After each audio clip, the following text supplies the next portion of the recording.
kecewa nih pakai pasta gigi HNI karena sariawannya sembuh tapi gigi depannya jadi bolong, bukan berubah. Sudah dijelaskan bukan karena pasta gigi, mungkin pola makannya atau apa cara dia nggak tahu lah gimana ya dijelasin sama dia kenapa giginya berubah, sariawan hilang, gigi jadi bolong gitu. Gitu. Siapa tadi? Putri. Ya, Putri itu mungkin kalau saya lihat, kalau kita mengerjakan sesuai dengan waktu, dengan cara yang benar, Waktu biasanya tadi ya setelah makan. ya biasanya dia pasti akan memberikan efek positif. Dia menjaga kesehatan gigi. Nah, salah satu kesalahannya barangkali ya, kita nggak bisa menduga, barangkali menyikat gigi karena kebiasaan dia selalu hubungkan dengan waktu mandi pasien kita. Nah, ini yang harus dirubah ya. Jadi yang udah mandi tadi sudah seperti ini ya. Nah, karena berhubungan dengan air. Padahal sikat gigi tadi sangat dosa di kamar mandi pun bisa. Ya. Jadi letakkanlah di wastafel di depan, setelah makan, tangan, selesai makan, tapi masih berjarak. Jangan langsung segera setelah makan. Oh, jadi diberi waktu ya. Beri jeda 20 sampai 30 menit. Kenapa? Ketika kita makan, itu pori-pori itu terbuka, ada jadi dia mungkin akan mengerjakan susah ya. Jadi mungkin ya kalau ini tadi bisa jadi karena dia buka giginya sebelum sarapan, bisa malam mungkin lupa atau buru-buru. Kayak saya kan mau pergi ngajar tuh ya. Iya. Jadi guru-guru yang mau ngajar atau mau pergi kerja sudah sarapan sudah telat, mau cepet kan? Kalau bisa gigi jadi solusinya sikat giginya di sekolahan aja gitu. Apa ya sekolah. Jadi memang sederhana menjaga kesehatan gigi, hanya jangan sampai kotor, ya kan?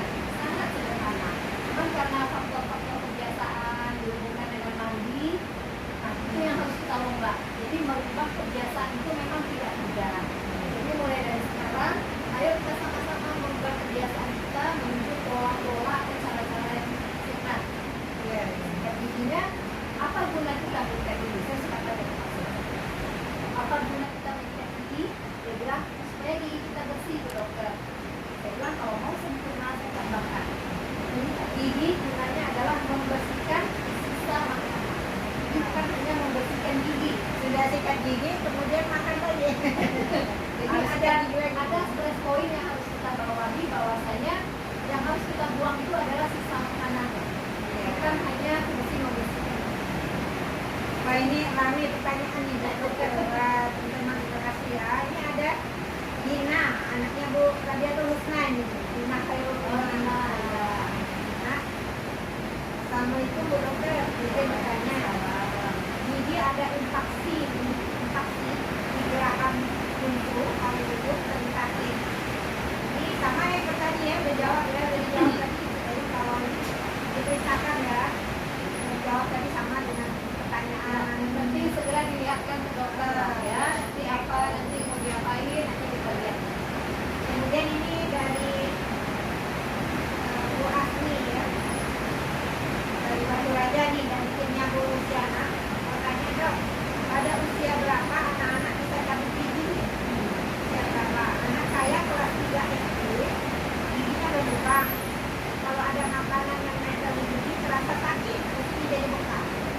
3 SD ya? 3 SD. Itu berarti umur 9. Ya, kita dulu. Gigi yang mana dicabut ke bulan?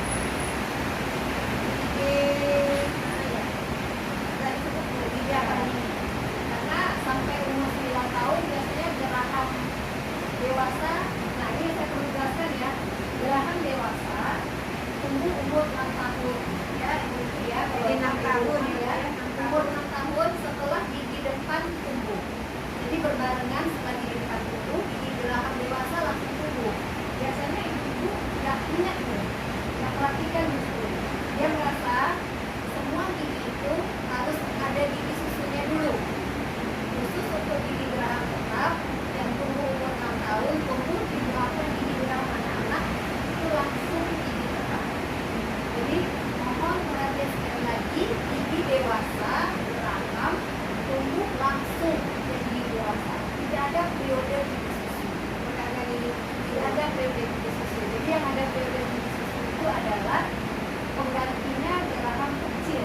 Kalau bahasa kedokterannya disebut premolar. Kalau geraham dewasa disebut molar. Nah, jadi harus ingat sekarang ibu kalau perhatikan di rumah ya anak-anaknya ya.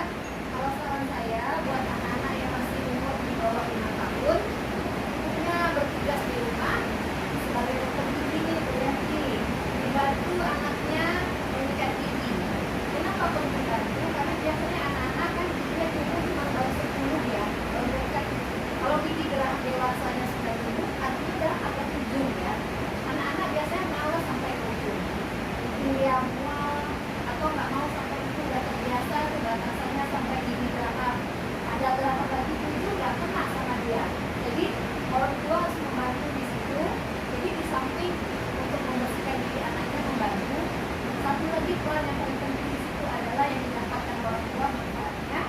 Dia bisa melihat perkembangan gigi anaknya dan apa saja yang terjadi di dalam itu. Apakah anaknya mulai gigi berlubang? Apakah sudah besar lubangnya? Ataukah tumbuh? Dia ada gigi yang tidak tumbuh? Nah, jadi itu dia orang tuanya duluan tahu. Jadi jangan tiba-tiba ini dokter gigi udah hancur baru datang, jangan. Jadi itu makanya saya menyarankan yang masih punya anak balita dibantu sikat gigi minimal atau paling sering lah katakan ya, paling sering seminggu sekali cukup lah. Seminggu sekali cukup. Jadi untuk melihat perkembangan gigi anak kita, sekalian mengajarkan, membiasakan kepada anak kita, oh begini loh cara menyikat gigi yang benar. Harus sampai ke ujung, harus sampai ke ujung bagian belakang yang permukaan lidah, yang dekat lidah, itu harus dicontohkan. Jadi kalau anak-anak, kalau dia tidak belajar, dari mana dia tahu ada ilmu harus begini, harus begitu sikat gigi. Nah itu, dari di situ. Jadi gimana tuh ya? Gimana ya? Jelas suaranya ya. Di sini memang hujan deras. Hujan deras Alhamdulillah. Doa yang terbaik buat kita semua. Semoga yang mendengarkan hari ini bisa Nah, menjadi jadi leader handal ya hari ini. Ya, belum selesai barangkali tadi Ibu tadi ya. Nah, alhamdulillah anak-anak ya. hujannya berhenti ya. Ya. Dicabut jadinya giginya. Atau pertanyaannya apakah giginya harus dicabut? Pertanyaannya tadi. Iya. Nah, jadi Jadi, kalau gigi boleh. anak-anak berlubang, kita lihat dulu, kita tentukan dulu itu apakah gigi susu atau gigi tetap. Kalau gigi tetap sebaiknya jangan dibuang, jangan dicabut ya Bu. Ya kita usahakan perawatan, kita jaga karena dia nggak ada ganti kalau gigi tetap. Tapi kalau dia masih gigi anak-anak, kita kapan Ibu tadi tanya kapan waktu yang tepat mencabut Iya. gigi. Jadi sesuaikanlah dengan masa pertumbuhan gigi. Jadi masing-masing gigi itu ada masanya. Gigi yang pertama tumbuh itu biasanya gigi depan bawah. Umur 6 sampai 7 tahun, gigi depan bawah, gigi seri bawah. Kemudian 2 dulu tumbuh dia umur 6 tahun. Kemudian 2 tumbuh, lanjut 2 yang atas. Setelah 2 yang atas, umur 8 sampai 9 tahun, 7 sampai 8. Kemudian setelah 2 yang atas ada 2 nih, 2 atas 2 bawah nih kelinci. Nyambung nanti 2 gigi kedua, seri. Seri, gigi seri, kiri kanan. Baru nanti lanjut atas. Nah, bedanya gigi bawah, gigi seri bawah dengan gigi seri atas itu, gigi seri bawah tuh biasanya tumbuhnya kayak langsung berdua, serinya langsung berdua. Kalau gigi atas dia berjarak. Nah, ini sering juga dipertanyakan pasien, "Bu dokter ini udah lama dicabut tapi kok udah 6 bulan nggak tumbuh-tumbuh gantinya." Nah, itu karena memang jarak tumbuhnya itu jauh. Tidak seperti gigi bawah. Kalau gigi bawah kadang-kadang munculnya bersamaan. Kalau gigi atas satu dulu muncul, kadang-kadang 3 bulan, ada yang sampai 6 bulan baru muncul yang sebelahnya. Jadi jangan langsung menvonis, wah giginya nggak ada gitu kan, ada yang begitu langsung minta ronsen, nggak usah ya, kita tunggukan dulu waktu bergantinya. Dan kalau di umur yang anak ibu tadi itu sekitar umur 9 tahun ya, kelas 3 SD umur 9 tahun itu biasanya giginya sudah berganti semua itu 9. Kalau yang gigi bawah geraham kecil udah berganti. Tapi ada beberapa yang sampai umur 11 tahun. Nah, ada mungkin udah tumbuh gigi premolarnya atau geraham kecil bawah. Dan yang paling terakhir tumbuh itu atau berganti adalah gigi taring atas. Sekitar umur 12 sampai 13. Paling atas paling terakhir. Terakhir taring ya Bu ya. Taring, dan tapi gigi taring atas ini banyak juga yang tidak tumbuh. Oh gitu. Ya, nggak ada bibit dia. Itu bisa Bu ya. Paling banyak gigi taring atas yang nggak ada bibit memang. Kadang-kadang juga dia tumbuhnya ada juga yang di dalam tubuhnya melintang. Nah, Maksudnya jangan aja lebih gigi taring atasnya lebih panjang dari gigi yang lain ya. Jadi kalau mirip kita apa gitu. kalau ketinggian gigi depan 2 itu sama tinggi, kemudian Iya. gigi yang kedua memang dia lebih pendek. Lebih pendek. Ya, gigi taring kembali sama tinggi dengan gigi depan. Oh. Jadi kalau ada orang kebiasaan ini giginya dipangur nih, diasah biar rata. Ada juga yang datang, Bu dokter saya mau dong giginya diratain. Iya. Bukan, sebenarnya ratanya bukan itu pengertian rata. Jadi saya kemarin tanya sama Bu Atia, nah Hafsa giginya 2 itu besar sekali, yang lain belum kelihatan ya. Iya. Jadi rata itu lengkungnya mungkin ya. Iya, iya. Oke, ini ada pertanyaan dari penggemar nomor 1 di grup ini, di grup Facebook ini, dia penggemar terbaik +1. Ini Bu Niken nih, di Pali. Niken punya masalah gigi, sudah berapa bulan ini kok ngunyah selalu bunyi klak gitu Bu. Nah, iya. Sering terkunci juga susah buka. Jika dipaksa buka, pas lagi terkunci rasanya pegal sekali. Ya. Jadi ngatasinya ada pakai apa gitu sebaiknya dilakukannya? Ya, Bu Niken di Bali udah berapa lama ini? Biasanya udah lama ini. Ini salah satu penyebab dari mengunyah sebelah sisi.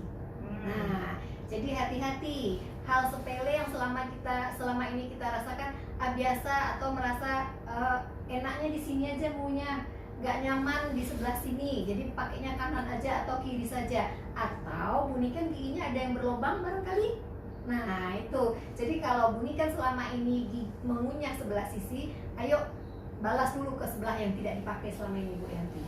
Jadi untuk menyeimbangkan kerja ototnya. Tuh. Tapi kalau Bu Niken penyebabnya adalah karena nggak ada gigi di sebelah tadi, makanya nggak bisa mengunyah, harus disisipkan gigi kiriwan di sana supaya fungsi pengunyahan kembali normal.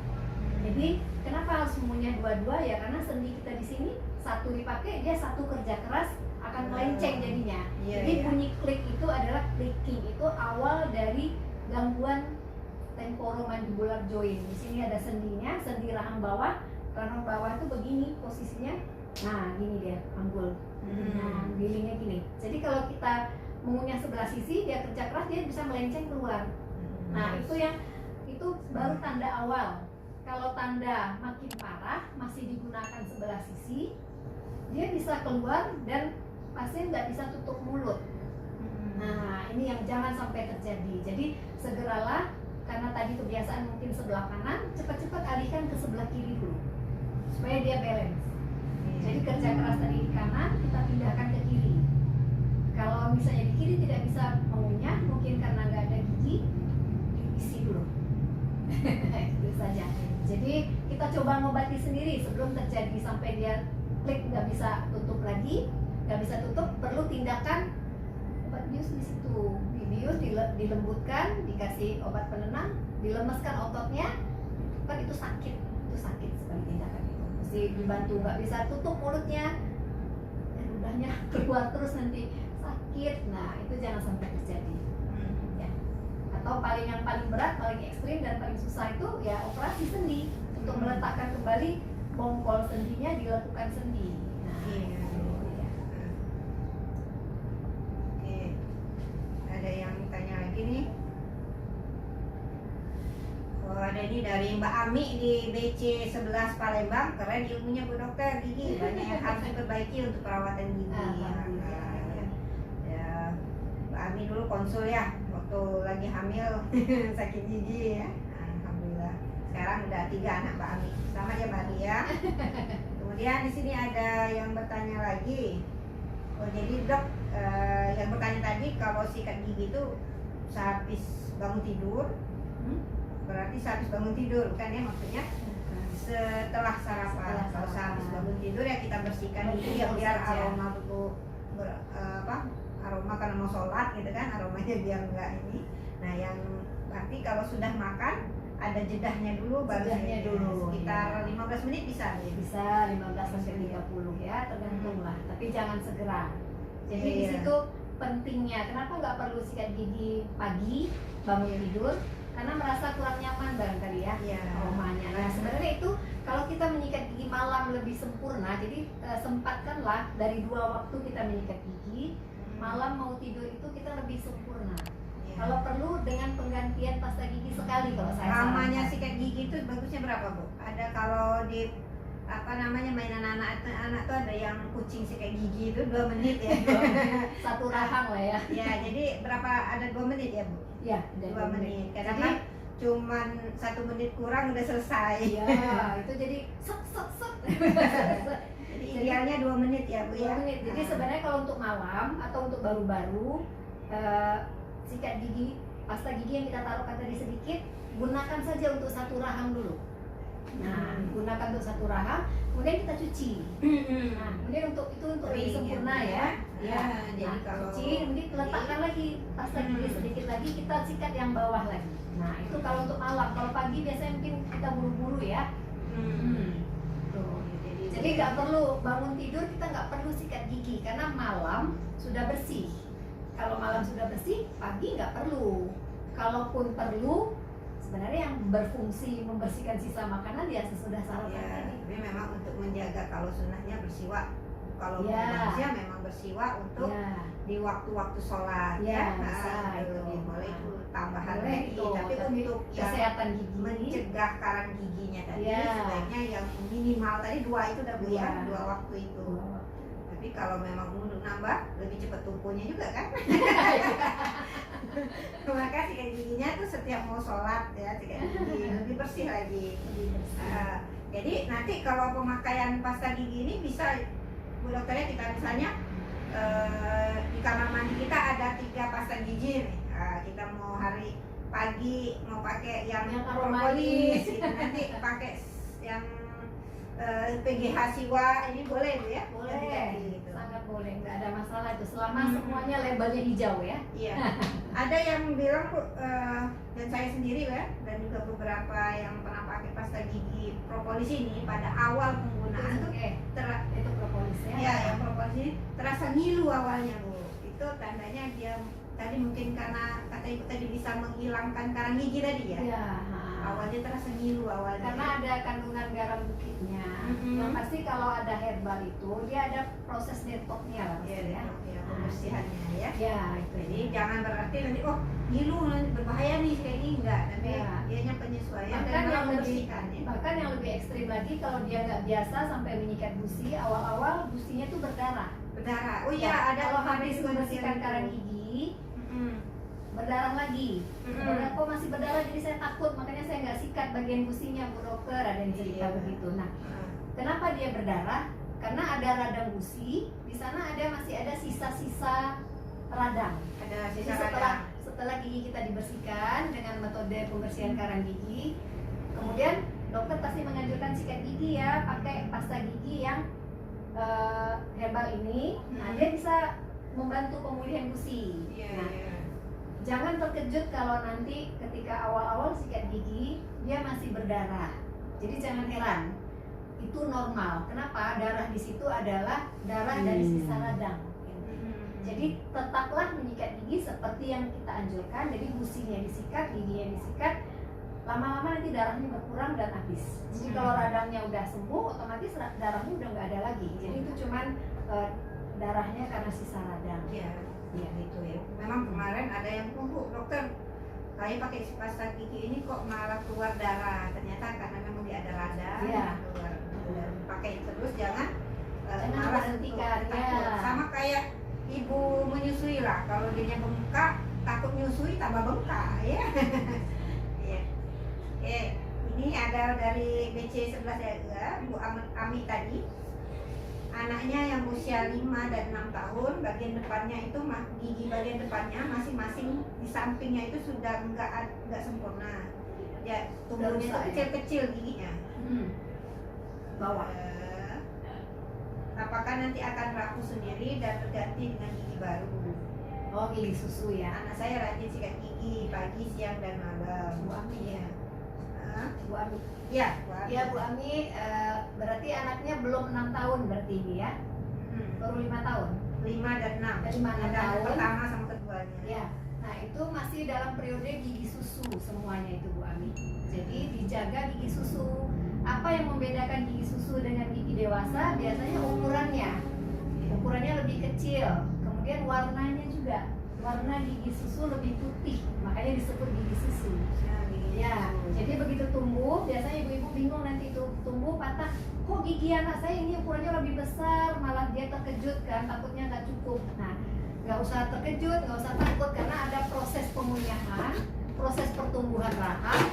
Dengan proses pemunyahan dia membantu ya. Jadi jangan dibiarkan anak kita makannya emut-emut, jadi nggak tumbuh nanti rahangnya, nggak bisa mendapatkan lengkung rahang yang ideal untuk tumbuhnya gigi.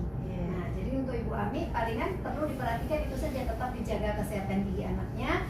Kalau misalnya giginya masih kecil-kecil itu normal, nanti berganti menjadi gigi dewasa dia akan tumbuh lebih besar. Biasanya normalnya menjelang pergantian gigi susu ke gigi dewasa, gigi susu tersebut menjadi jarang, Bu Yanti. Jadi dia ada jarak. Nah, itu juga membuat pertanyaan para ibu-ibu, dokter kok gigi anak saya tiba-tiba jadi jarang, nanti tumbuh kayak mana ini nanti? Justru itu adalah lebih baik untuk mempersiapkan ruangan karena gigi yang akan tumbuh lebih besar ukurannya. Oh gitu. Ya waktu kecil dia giginya rapi, waktu tumbuh gigi yang tumbuh yang gigi yang baru malahan jadi bentuknya aneh gitu ya. Letak-letaknya nggak rapi.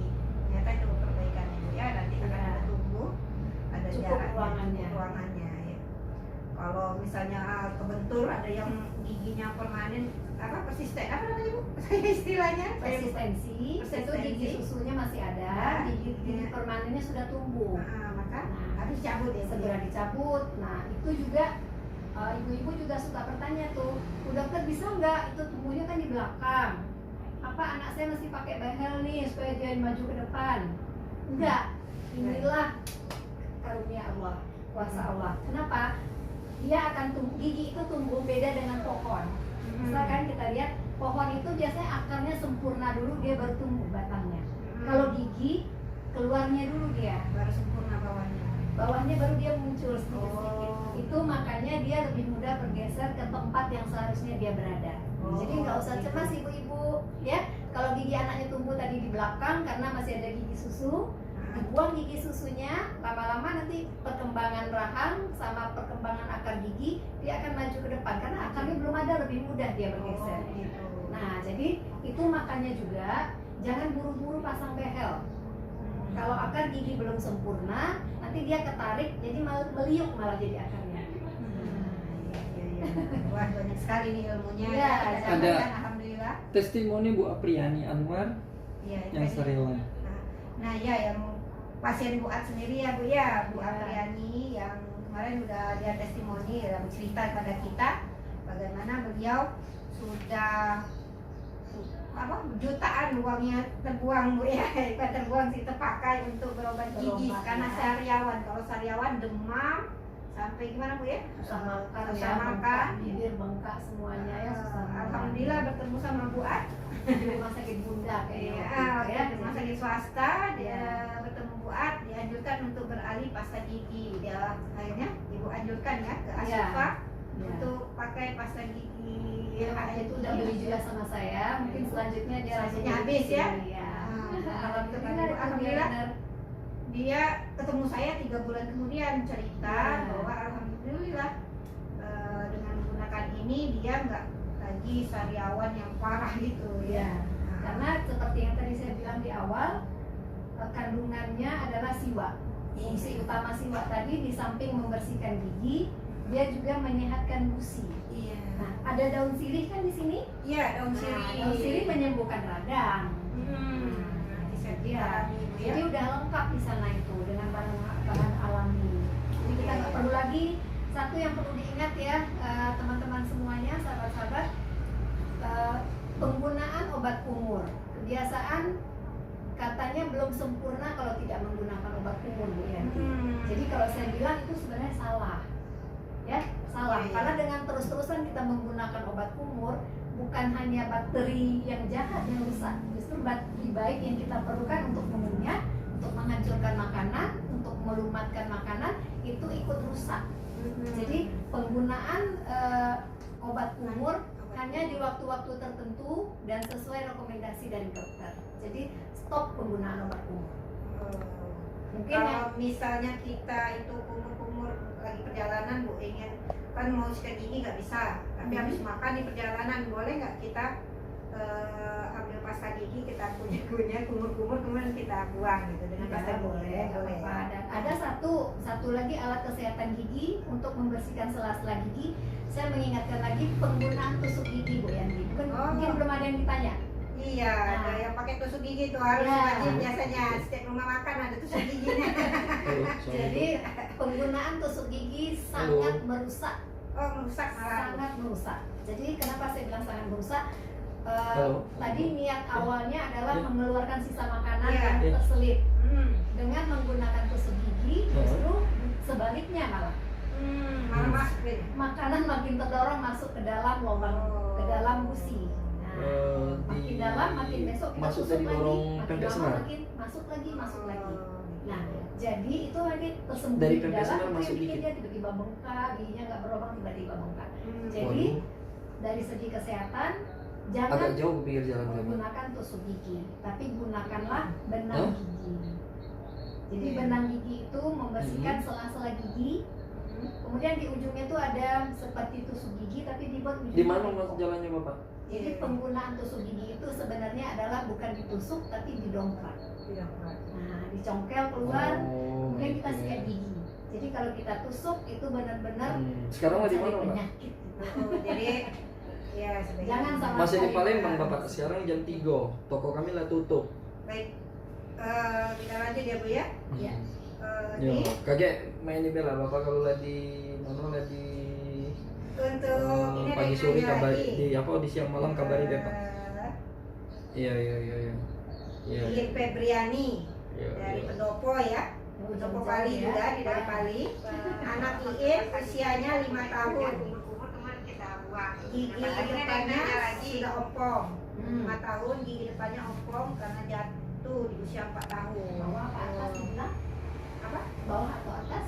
Bagian nih depan atau belakang nih apa atas atau bawah nih Bu Iin? Biasanya atas Atas biasanya atas sering, ya, Bu, tapi ya? bisa juga yang bawah loh. Bisa ya karena dia jatuh umur 4 tahun jadi patah giginya. Patah atau lepas semua, mungkin bisa jadi juga Tapi masih ada akar Oh, giginya. masih Bu. berarti patah Masih ya. patah.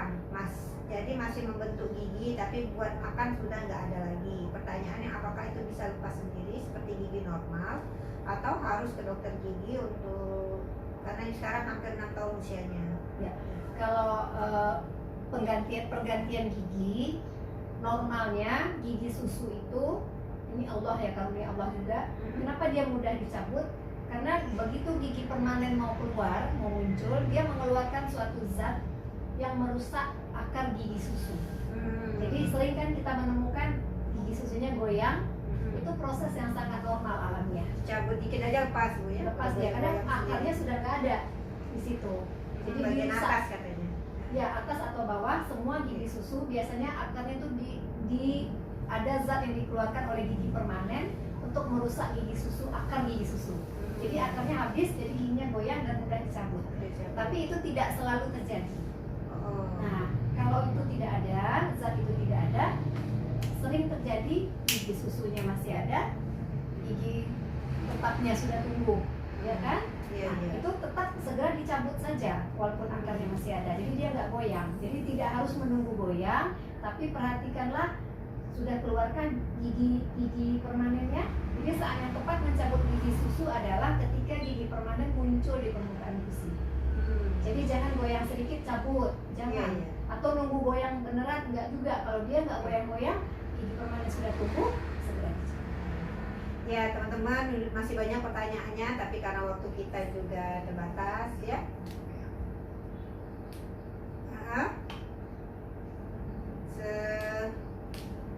Sebentar. Ya. Oke, ini apa namanya? Ada ya nanti bagi teman-teman yang belum dijawab pertanyaannya, harap nanti bisa dijawab pakai di grup ini ya. Insya Allah nanti saya tanyakan sama Bu At apa nanti jawabannya ya. Mungkin kita punya produk baru ya Bu ya. Nah Ya, ini ada antiseptik ini nah dari ya sterilin. antiseptik. Dia bisa menyembuhkan sariawan ya, saya udah coba ini memang. Dia tidak sakit dan sariawannya sembuh. Ya, oke. Oke Bu, sekarang kan dari ini semua, jadi ini tadi ada antiseptik ya Bu, besan Iya. sariawan di Aman, kan aman ada tertelan tapi bukan berarti telan, harus itu ditelan. untuk solusi buat bayi sampai dewasa Penyakit kulit dan sudah termasuk sariawan. karyawan ya, jadi aman untuk Dalam tertelan aman. ya. Tertelan. Ya jadi teman-teman ini salah satu solusinya selain pas ditambah dengan pasta gigi dan juga ditambah dengan sterilin antiseptik ya. Udah punya kita udah lengkap berarti Saya ya. yang sudah punya nih, kalau belum punya segera punya. Nah ini Bu, jadi kira-kira dari Ibu apa nih terhadap PGH ini HPAI, pesan Ibu kepada teman-teman semua dengan produk PGH. Oh iya, terakhir nih ya, pasta gigi herbal kita memang sudah sangat teruji dan saya sudah membuktikan sendiri kandungannya itu adalah kandungan yang sehat, alami, yang pasti dia berlabel hijau. Untuk aroma juga dia menyegarkan. Jadi lebih baik kalau kita bandingkan dengan yang lama kita pakai, dan dia tidak mengandung busa, jadi kita tidak menimbulkan rasa mual. Itu kelebihannya. Dan dengan menyikat gigi rutin 2 kali sehari, pagi sesudah sarapan dan malam mau tidur, insya Allah gigi kita akan terjaga dari kerusakan gigi. Dan untuk giginya yang sudah mulai ngilu-ngilu, di samping disikatkan pasta gigi sensitifnya, juga bisa dioleskan ke bagian gigi yang ngilu tersebut tipis-tipis ya. Jadi setelah menyikat gigi, kita masih berasa ngilu, kemudian kita harus pergi kerja atau kemana, ambil saja sedikit kita oleskan ke bagian gigi kita yang terbuka. Insya Allah dia bekerja dan tidak sakit lagi. Oh, jadi bisa ya teman-teman semua. Bisa. Pasta Ya. giginya itu jangan tertinggal ya, bawa dalam tas. Apalagi kalau saya lebih mengutamakan untuk anak-anak ini. Kenapa kita perlu benar untuk anak-anak mengganti pasta giginya? Karena ini tidak mengandung fluor. Jadi dengan tidak adanya unsur Karena kimia di anak sering sini, tertelan ya Bu ya tanpa kan. sengaja ya. Nah, Kita mungkin aja berminum pasti ya, makan jadi kebanyakan juga anak-anak belum bisa berkumur. Nah, itu yang membahayakan kalau tertelan fluor sering-sering, dia akan terakumulasi dan akan mengganggu sistem organ. Iya, Nah, karena itu fluor maksudnya. itu Zat masih kimia. 0,01 ppm itu masih aman ya, 0,15. Ya, Tapi kalau dia 0,15. dikonsumsi terus Terakumulasi. 2 kali terakumulasi Ya. kan, jadi minimal 2 kali sehari tadi Merusak kayaknya sistem organ dia. masuk terakumulasi ya, jadi ini jadi penyakit yang baik ya. Alhamdulillah banyak sekali ilmu yang kita dapat dari Bu Dr. Gigi Hasrindal, Bu Ad. Terima kasih yang telah memberikan pencerahan kepada kita semua, dan juga kepada teman-teman yang mendengar hari ini. Semoga kita bisa mengambil pelajarannya, kita kembali hijrah kepada produk HNI HPAI, produk pasta gigi yang halal, toyiban ya, dan juga ini Sudah milik terbukti kebaikannya. terbukti ya. Dan kita bangga nih jadi orang Indonesia karena ini produksi Indonesia, anak bangsa ya. Dan alhamdulillah Bu Dokter dan teman-temannya, dan juga yang sudah hijrah, dan kami keluarga dan juga banyak teman-teman dulu awalnya mau berpindah itu sudah Nyaman saya kemarin rasanya. setelah merasakan sendiri manfaatnya dan enaknya pakainya ya, beda sekali, tidak berbuih, dan ini akhirnya mau terus dipakai. Anak-anak juga suka, apalagi sekarang sudah ada varian yang bisa nasi. dipilih sesuai. Dan juga kalau anak saya juga walaupun ini suka semua adanya, semua suka, tapi memang yang warna biru belum saya cobakan ke anak-anak. Tapi kalau yang ini semua sudah dirasakannya ya. Kalau yang cengkeh lebih pedas sedikit ya. Nah, jadi insya Allah terima kasih pada Ibu Ad yang telah memberikan kepada kita pencerahan, dan kepada teman-teman. Semoga acara hari ini bermanfaat, dan insya Allah kita akan ada terus ya setiap hari Jumat jam 14 ya. Pastikan berada di grup Facebook ini setiap hari Jumat jam 2 siang ya. Tidur siangnya sebelum sholat zuhur aja sebelum sholat Jumat jam 10 ya. Nah, saat ini dengarkan, dan kepada teman-teman semua semoga bisa menjadi leader HNI Khadijah LED HNI HPAI, dan juga doakan Bu dokter kita ini sudah ED ya, semoga menjadi LED, HND, APAI. Doanya kepada teman-teman semua. Itu saja. Saya sebagai moderator, Dr. Fajriya Riyati, mengucapkan mohon maaf lahir batin pada Bu Adja. Ya, saya Ibu Asrifdal juga mengucapkan terima kasih atas perhatiannya. Banyak pertanyaannya mungkin